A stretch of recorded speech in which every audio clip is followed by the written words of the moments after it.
Hello everyone, welcome to auditors ERP software. ఈరోజు మీకు MRP wise stock అనేది ఎలా మెయింటెనెన్స్ చేసుకోవాలో సాఫ్ట్వేర్లో చూపిస్తానండి. స్టెప్స్ ఏముంటాయంటే ఫస్ట్ ఎనేబుల్ చేయాలి, తర్వాత స్టాక్ పర్చేజ్, స్టాక్ సేల్స్ ఎలా చేస్తారనేది చూపిస్తాను.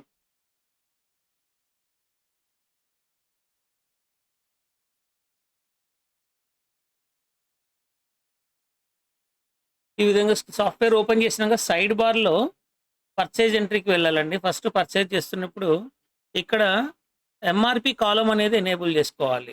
సెట్టింగ్స్కి వెళ్ళి సెట్టింగ్స్లో ఎనేబుల్ ఎంఆర్పి, ఇక్కడ చూడండి enable MRP.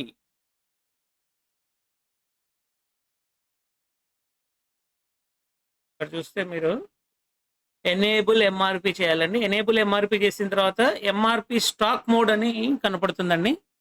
MRP stock mode అంటే ఇది మల్టిపుల్ యూనిట్స్ ఉన్నప్పుడు ఇది యూజ్ అవుతుందండి. ఇది అంటే పీసెస్ అండ్ బాక్సెస్ ఉన్నప్పుడు ఒక పీస్ రేట్ ఫిక్స్ చేస్తే బాక్స్ ఎంఆర్పి ఆటోమేటిక్గా తీసుకుంటుంది. బాక్స్ తీసుకుంటే పీస్ ఎంఆర్పి ఆటోమేటిక్గా తీసుకుంటుంది. చూపిస్తాను మీకు 1 by 1 ఎగ్జాంపుల్ ఇప్పుడు ఎట్లా అనేది. ఎంఆర్పి ఎనేబుల్ చేసామండి. ఎనేబుల్ చేసిన తర్వాత ఇక్కడ ఒక కాలం వచ్చింది చూడండి. ఎప్పుడైతే మనం ఎంఆర్పి ఎనేబుల్ చేసినామో ఇక్కడ ఒక కాలం అనేది రావడం జరిగింది. ఇప్పుడు స్టాక్ అనేది పర్చేజ్ చేద్దాం. మనం సప్లయర్ ఏ దగ్గర నుంచి పర్చేజ్ చేస్తున్నాము. పోలో షర్ట్ పీసెస్ ఎంత ఎంఆర్పి, షర్ట్ వచ్చేసి 1500 ఎంఆర్పి, ఒక 5 పీసెస్ తీసుకున్నాం. సో ఇది మనకు 900కి వచ్చింది కాస్ట్ ప్రైస్. మళ్ళీ పోలో షర్ట్ నెక్స్ట్ ఎంఆర్పి వచ్చేసి 1200 ఎంఆర్పి, ఇది ఒక 10 పీసెస్ తీసుకున్నాం. ఇది ఒక 550కి వచ్చింది. జస్ట్ ఎగ్జాంపుల్గా వేసాను. 2 ఎంఆర్పీస్ తీసుకున్నాం. తర్వాత పర్చేజ్ తీసుకున్నాం. F2 క్లిక్ చేస్తే సేవ్ అవుతుంది. సో పర్చేజ్ అనేది సేవ్ అయిపోయిందండి. ఇక్కడ మీరు చూస్తే ఎంఆర్పి కాలం అనేది వచ్చిందండి. ఇక్కడ అబ్జర్వ్ చేయాల్సింది ఏంటంటే ఇక్కడ ఎంఆర్పి కాలం అనేది యాడ్ అయిపోయింది. ఇక్కడ ఎంఆర్పి కాలం యాడ్ అయింది. ఇది ఇక్కడ ఎంఆర్పి కాలం యాడ్ అయిపోయింది. ఎప్పుడు సెట్టింగ్స్లో మనం ఎనేబుల్ చేస్తే వచ్చిందండి. ఇది ఇక్కడ సెట్టింగ్స్లో ఎనేబుల్ ఎంఆర్పి ఎనేబుల్ చేస్తే ఇక్కడ వస్తుంది. గుర్తుపెట్టుకోవాలి ఇది.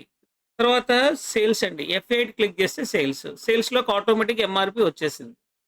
మనం సేల్ చేస్తున్నాం. క్యాష్ సేల్ చేద్దని, క్యాష్ లేదంటే కస్టమర్ నేమ్ కూడా సెలెక్ట్ చేసుకోవచ్చు. Polo shirt. ఇక్కడ చూస్తే పీసెస్లో చూస్తే ఇక్కడ మీరు ఇక్కడ పీసెస్లో చూస్తే 15 పీసెస్ ఉన్నాయని చూపిస్తుందండి. 15 పీసెస్ ఎంఆర్పికి వచ్చేసరికి ఏం చూపిస్తుందండి. 1200 ఎంఆర్పి 10 పీసెస్ ఉన్నాయి. 1500 ఎంఆర్పి 5 పీసెస్ ఉన్నాయి. అంటే డివైడ్ అయ్యి చూపిస్తుందండి. ఇక్కడ మనం ఇప్పుడు సేల్ చేద్దాన్ని. 1500 ఎంఆర్పిది ఒక సేల్ చేద్దానండి. ఒకటి సేల్ చేద్దాన్ని. 1500 ఎంఆర్పిది మనం ఎంతకు సేల్ చేయొచ్చు. మనం 1400కి సేల్ చేద్దాం, మీ ఇష్టం. తర్వాత పోలో షర్ట్ ఇప్పుడు 1200 ఎంఆర్పి ఒక 5 సేల్ చేద్దానండి. 1200 5 సేల్ చేద్దాన్ని. 1200 ఉన్నది 1000 రూపీస్కి సేల్ చేస్తున్నాము. సింపుల్, సేవ్ అయిపోయింది. బిల్ వస్తుంది మనకు కావాలనుకుంటే. ఇక్కడ చూడండి బిల్లు కూడా 1200 1500 ఎంఆర్పి రెండు. 1200 ఎంఆర్పి 5, 1500 ఎంఆర్పి 1. ఇక్కడ చూడండి ఇప్పుడు మీరు 1500 ఎంఆర్పి 1200 ఎంఆర్పి రెండు కూడా వచ్చేసినాయండి. ఇక్కడ మీ ఇష్టం. ఈ కాలం కావాలంటే విజిబుల్ చేసుకోవచ్చు, లేదనుకుంటే డిజేబుల్ కూడా చేయొచ్చు, మన ఇష్టం అనమాట. ఈ విధంగా ఎంఆర్పీస్ అనేది ఎనేబుల్ అండ్ డిజేబుల్ చేయొచ్చండి.